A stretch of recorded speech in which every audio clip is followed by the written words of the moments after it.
Good morning.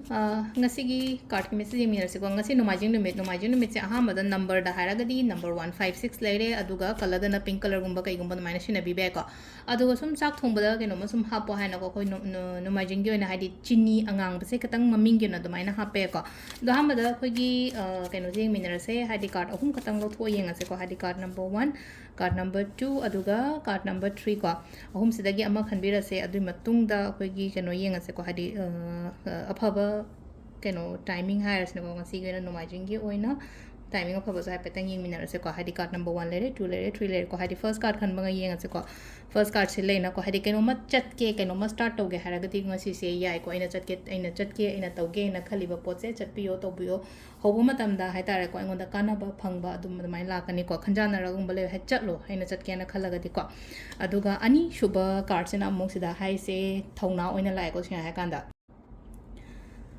Ado sida thongna lai se kem na te ko hadi sida ai se ke no ma tauge khot ke na khalago sida hadi confident lai na chatlo ngasi ge na confident lai na chatlo ai ngam gani ai na mai pak kani habagi adugi energy do ga loina na chatpi ba ina thabu chathok ko matam da ko adu ma lai ko hadi tauge na khalaga di dum tawba ngam gani ko ina kenom tauge na khan bu khalaga di hadi tawba ngam ba noksa gi energy hai tar ko mai na masu lai ko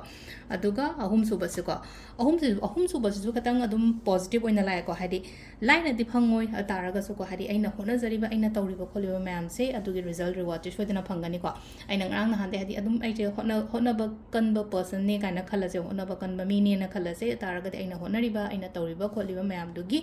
adugi result reward shodina phangani ko matam khatang loba yai competition se kitang hai tare ko luba oibe ko hadi pekha nung kha ke ka thagda angang ai gi oiraga su ko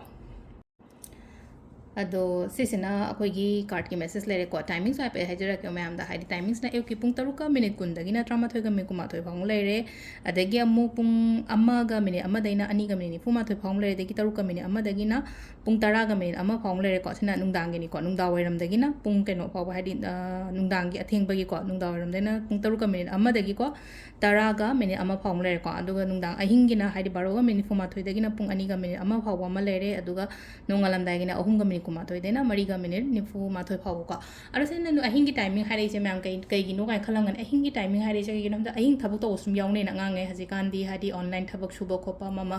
adagi koi work from home gumba tawba hadi email gumba thaba khopa do bu oiro natraga hadi aina kanuma call tawba do bu oiro hadi matam su hapet yenga ga dumain tawro sena nungdang thabuk suba khopa yauna raga di aduduna hadi nungdangi matam su edung ti ge hare ko alu sida lere khoi gi ngasi gi oina daily card message se mam thank you